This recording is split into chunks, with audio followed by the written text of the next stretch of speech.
Hey, what's up? This is Joe. I am in the absolutely breathtaking state of Montana, and I wanted to make this video to share with you the ride west across the state of Wyoming into the Bighorn National Forest. Basically, after I had spent about 6 weeks in South Dakota for the Sturgis motorcycle rally, I was absolutely chomping at the bit to do some riding. And I looked at my map and noticed there was a star right in the middle of Wyoming that I had absolutely no recollection of, but obviously I had stayed there at some point. I knew that one of my absolute all-time favorite rides was out that way. So I decided to investigate, and along the way, I took some back roads leading into Devil's Tower, which ended up being a totally awesome ride. And then ultimately to the little town of Buffalo. Like a lot of small towns in Wyoming, had a very sort of a Wild West kind of a feel to it. I got off on some dirt roads and explored some of the Bighorn National Forest a little bit more extensively, the southern part of it.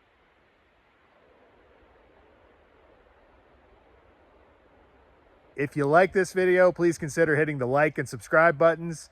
And as usual, I've included an optional donate link in the drop box if you'd like to contribute to this project. As I've mentioned in the last couple videos, I'm still doing my 100 reels in 100 days on Instagram. I think at the recording of this video, I'm at day 18. So be sure to check that out if you want to see 15 to 20 seconds of, random camping, outdoors, motorcycle rides, motorcycle camping stuff, basically. Anyway, with that being said, thanks for watching, and we'll see you on the road.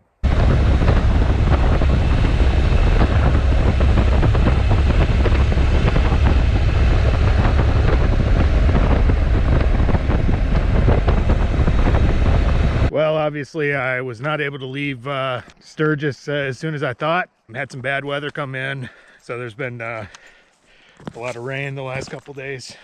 I don't know how these rocks end up over here. Going down here to have coffee with one of the guys. He found me from one of the adjacent cliffs and shouted over there, "Hey Joe, are you in there?" I said, "Yeah."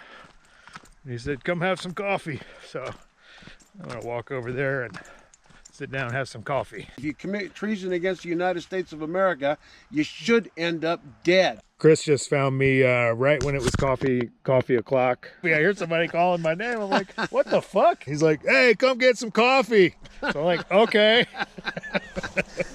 This anti-Christian, anti-American bastard doesn't fucking drink. You don't drink coffee anymore? I've drank it a few times and I never realized how sensitive my body was to caffeine. To caffeine, yeah. Like it jacks you up.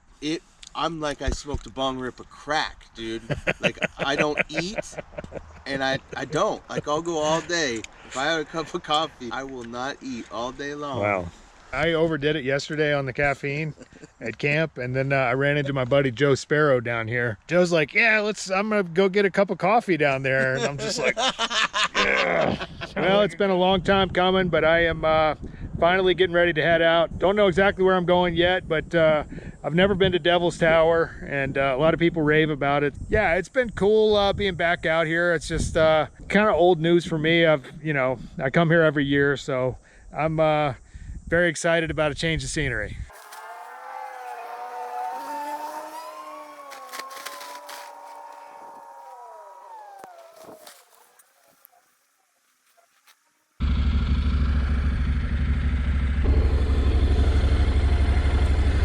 She's a little heavier than she was last time. It's been a while since I've ridden with all this much stuff packed on it. Handle's a little different, but not too bad. Actually kind of comforted to have the weight. I am looking forward to hitting the road again, brother. Off to adventures unknown, new places. Hopefully I don't get hit by a UTV. Got a lot of rain last night. Everything was pretty much soaking wet. This was a big mud puddle. I headed to the rec center to take a shower this morning. Had to ride through a bunch of mud puddle. Not too much now.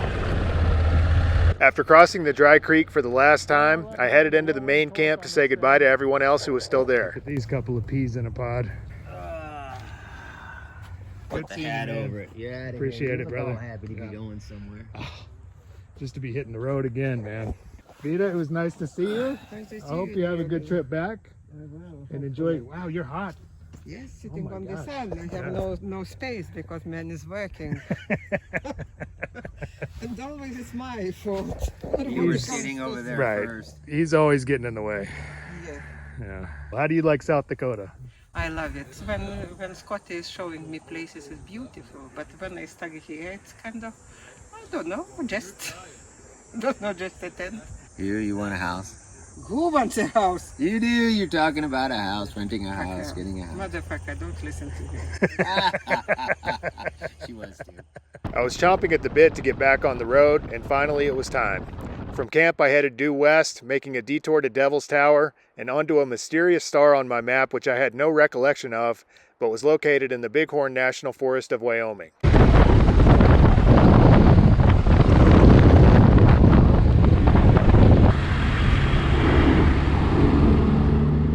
Devil's Tower is a natural geological formation located approximately 60 miles west of Sturgis. Strange as it sounds, in all my travels to the Black Hills, I'd never been there. I don't know what it was, maybe because everyone told me the ride was boring, but I found the back roads I'd chosen to be interesting and full of cool stuff to see. It certainly wasn't a super technical ride through a bunch of crazy twisties, but was cool enough to hold my attention.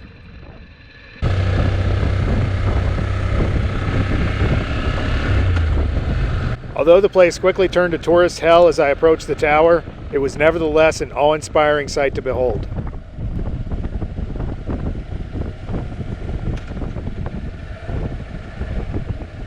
I gotta tell you, being out here and seeing this is pretty incredible. I'm not sure what the fee is to get in there, but looks like $20 for a motorcycle, so I'm just gonna content myself with this awesome view that I've got right here. I'm glad I came out, but don't feel the need to pay $20 to get any closer. So there's Devil's Tower, the poor man's version. Just to set eyes on Devil's Tower was certainly worth the trip. I kept heading west toward the town of Buffalo, just on the edge of the Bighorn National Forest.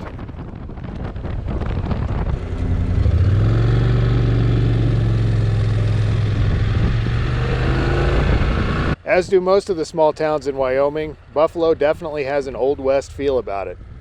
I found it really refreshing to be around folks just acting normal and being friendly, in contrast to a lot of the more touristy places I'd visited lately.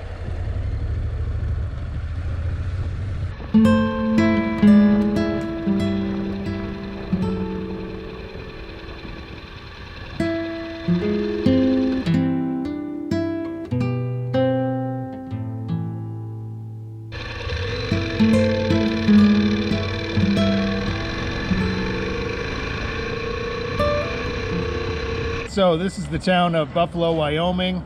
There is a spot that I noticed on my map with the star. I have no recollection of what it was, what it's like. Obviously I stayed there a few years ago, so let's go check it out. Anytime I find a spot I like, I mark it on my map with the star so I can come back to it later.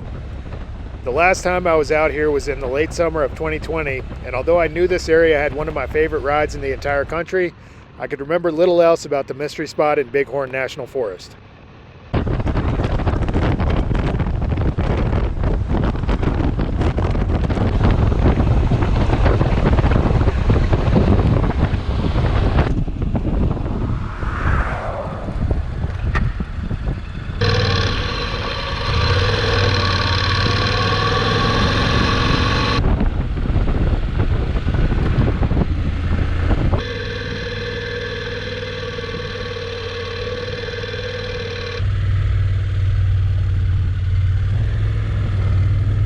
From the moment I turned onto the rough gravel road, it all started coming back to me. This is the spot I stayed at a couple years ago. I actually took my KLR down this hill and it kind of flattens out down here. And this just kind of kept me out of the wind. I've been dealing with the infamous, brutal Wyoming wind. Yeah, it was somewhere down here. I think it was right here. 2 or 3 years ago. Yep. Yep, I got my KLR down there. But I hiked around further that way, and I remember thinking, wow, that's where I should have set up last time. So yeah, back in those woods over there, if you can see where the road goes.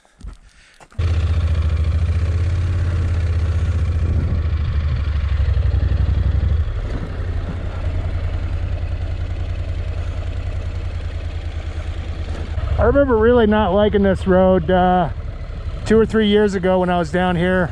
The KLR wasn't, you know, wasn't the best thing in the world. Probably my skill off-road has improved somewhat, but now this time I'm just, you know, not having a problem at all. So, but this is all free dispersed camping out here.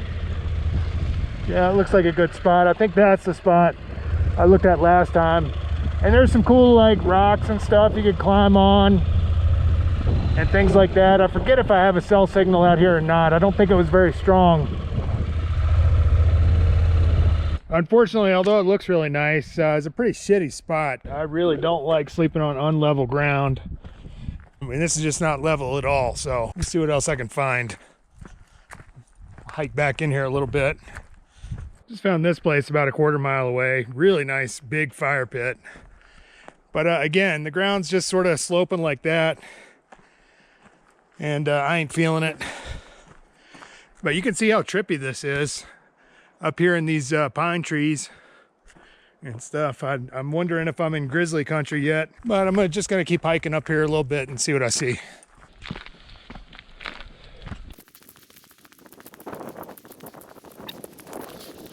That in there is looking pretty level, so yeah, pretty easy way in right through there.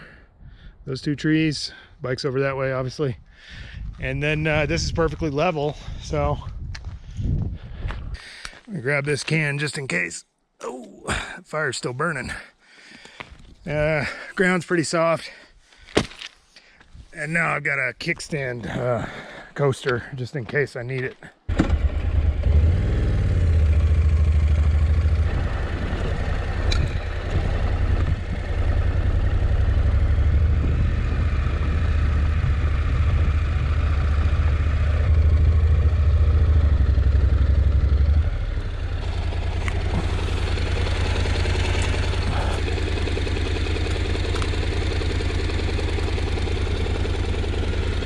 I'm gonna go walk around here and explore some of this on foot. Anytime I do something like this, I always grab my pepper spray. The reason for this is the time to bring pepper spray is when you don't think you'll need it. Looks like a good thing I got here when I did. I mean, over there on the other side of these mud puddles, there's already a shitload of people, so. I remember last time I was out here, I was definitely feeling the altitude. And just had to drink twice the normal amount of water just to stay feeling okay before I hike off. As a matter of fact, too far, I'm gonna go back there and chug a bottle. These are the puddles that probably keep a lot of people out of here. I don't know. There's some snow-covered peaks over that way, if you can see them. Good day to work, sit down, do some work on the computer. I should also mention, generally, I charge my phone and GoPro batteries and stuff off the bike. You know, generally that's okay. I've got a voltmeter. As long as the voltage reads over 12, you're good. But wow, I'm already feeling the effects of the altitude. I got like no wind.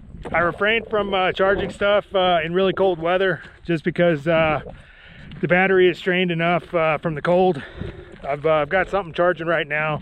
From what I remember last year, it got pretty damn cold, so once the temperature drops, nothing gets charged. It seems like everybody's got a different kind of reaction if you put them by themselves with no contact with the outside world. I've seen some guys come out and try to hit the road, and they get really bad habits pretty quick. You know, they start drinking too much, drinking, smoking, or even worse. The best thing to do is stay busy. And that's what I'm doing now, making this video and hopefully taking you along this journey. And since I started doing the videos about 2 years ago, I very rarely feel alone. You know, just talking to you guys, talking to the camera. It's like in a weird kind of a psychic way you're here with me. So work has been the best thing for me. I've seen guys just really avoid taking care of themselves because they can't deal with whatever it is that you feel when you're out here. intense and beautiful and terrifying all at the same time. Being completely out in nature, completely exposed, completely alone. It's a trip, you know, and it's for a lot of people, it's too much. It's too much to deal with. I need to be around people, like on a regular basis. That's something I learned a couple years ago. I realized it was absolutely imperative that I be around other people with a certain degree of frequency. But that being said, I am an introvert, and I like an opportunity like this to come out in the woods and be able to work on doing what I love, which is making these videos and riding my motorcycle and things like that. Most people need a certain degree of human contact, except in a few very rare cases. So actually, one of my heroes was a guy named Dick Prenicky. Built a cabin in Alaska and lived there for like over 30 years until he was like physically just unable to do it. A guy like that would be absolutely content, you know, for months at a time, not speaking to another human being. There's probably something wrong with people like that. Honestly, if you're just okay and you never need any kind of human contact, that's probably a sign that, you know, something's wrong. But nevertheless, he wrote one of my favorite wilderness books of all time, a book called One Man's Wilderness. And if you get a chance to check that out, it's a really fascinating read about his life in Alaska. I think he was a diesel mechanic by trade, but he had skills as a carpenter that were just absolutely stellar. And the cabin that he built out there was just nothing short of a work of art. And he tells stories of surviving grizzly bears coming around his camp. And there's very few instances where he interacts with the outside world, aside from like a couple of bush pilots who come in every so often and bring supplies and mail and things like that. Really common in Alaska. But whatever the reasons were, I think he lost his wife or he got divorced, kind of up and decided he was going to go out there and live by himself and not just survived, but thrived out there on just a very basic amount of hand tools. It's something that doesn't have to be bad for you. And for me, I found it to be just an absolutely wonderful gift to have the gift of time. The gift of time to pursue other interests like learning another language, catching up on your reading, writing, studying whatever you want, making YouTube videos. This is the gift, is to be out here and have the gift of time and the freedom to pursue your passions in life. So, all right, I'm going to get off here and drink some more water. See you later.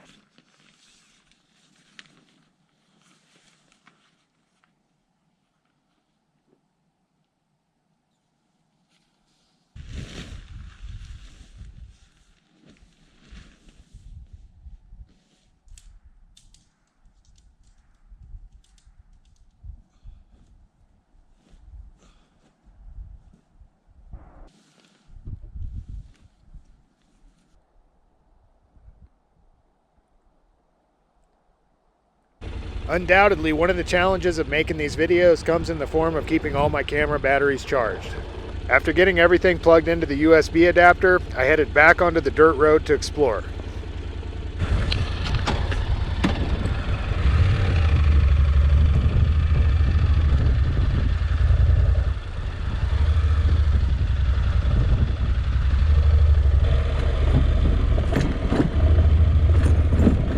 Really gonna have to invest in a skid plate for this if I keep doing roads like this.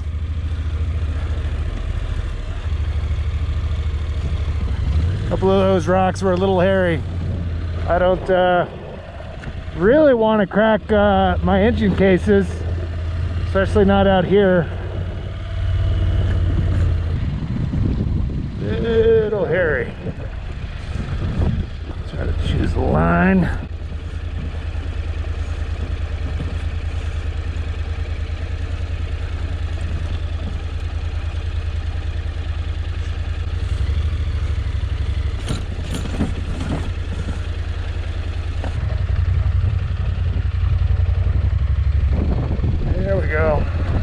There you can see those snow-covered peaks in the distance. It's windy as all get out, but you know, it is Wyoming.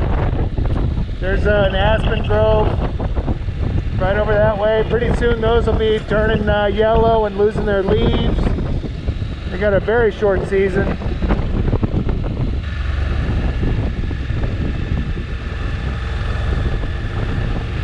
Oh, the smell of those aspens is they're very aromatic. It's got almost a cedar-like smell.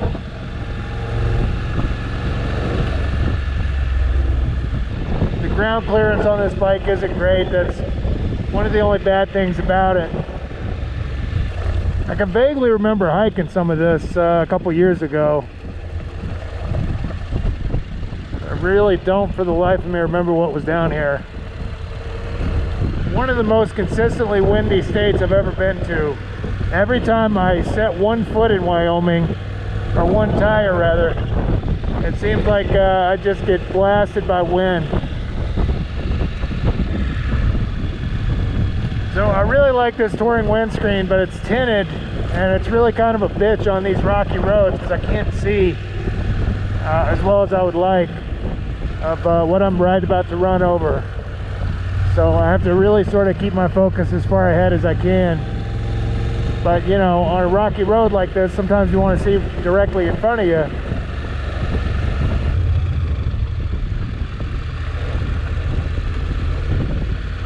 This is definitely the great outdoors. Beautiful, picturesque.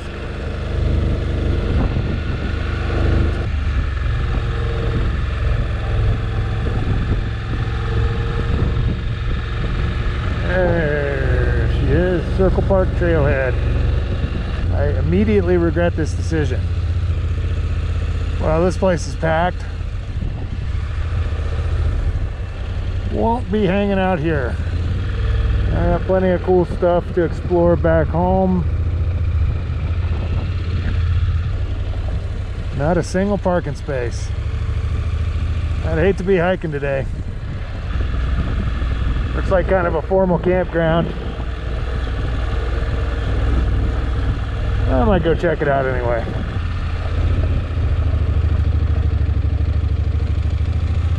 So crazy being so secluded out there in my spot, and then coming on all those people out there hiking. Kind of surreal. I guess if you want to pay to camp, you can do it up here. But I really don't like paying.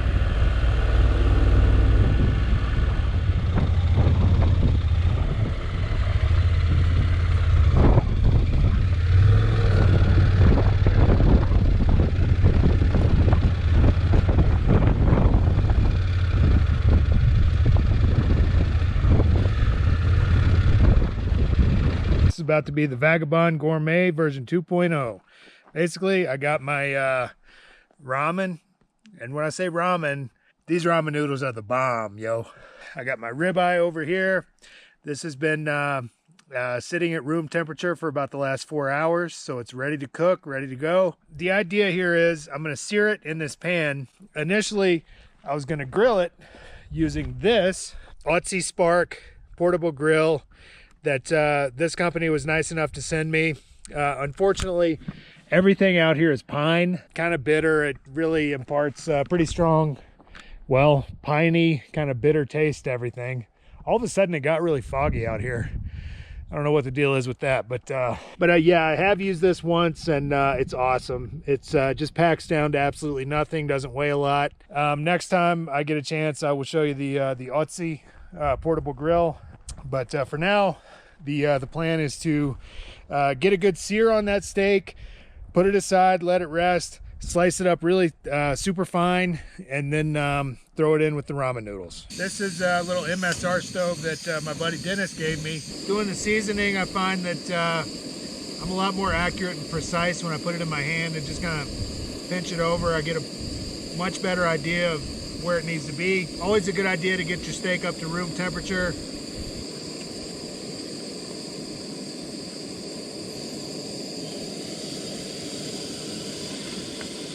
That is the sound of flavor.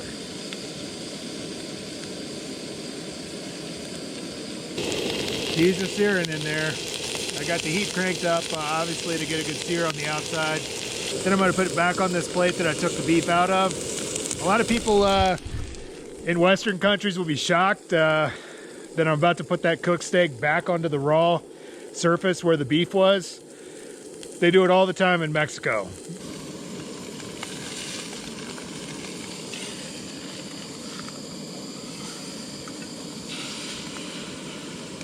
So that's the kind of sear I'm talking about. Basically, that's the flavor. If you get a little bit of that brown on the outside, just gonna give it that much more pop. So I'm still letting this rest for a couple extra minutes, and then I'm gonna go ahead and get my noodles going. You guys are gonna think I'm crazy when I say that I would almost prefer to eat these ramen noodles over anything else. With this steak, it's gonna hopefully look just like that picture. This has had a chance to rest. I can go ahead and start slicing it up. Really, it's medium rare. I could eat it right like this.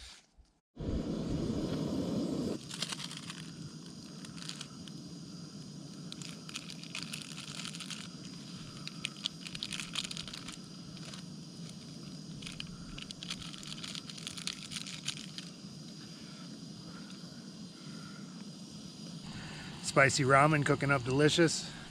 And sliced up ribeye. That was a bitch to slice on such a small surface area, but I got it done. A little bit of ramen. A little bit of steak.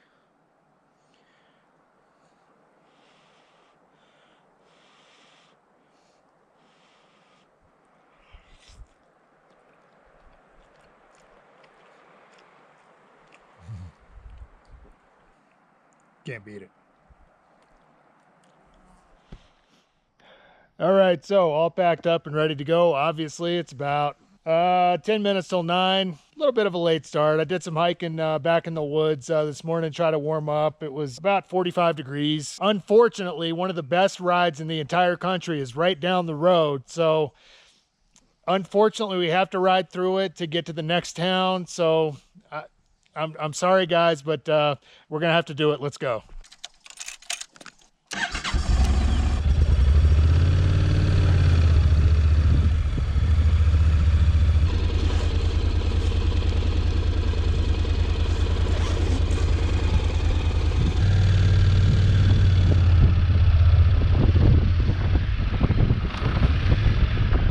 The totally awesome ride I mentioned earlier stretches the southern Bighorn National Forest to the town of Ten Sleep.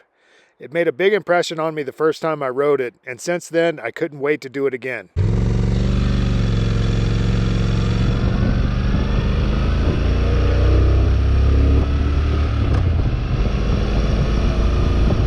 I'll let the rest of the footage speak for itself from here forward. And until we meet again, here's hoping you keep the rubber side down.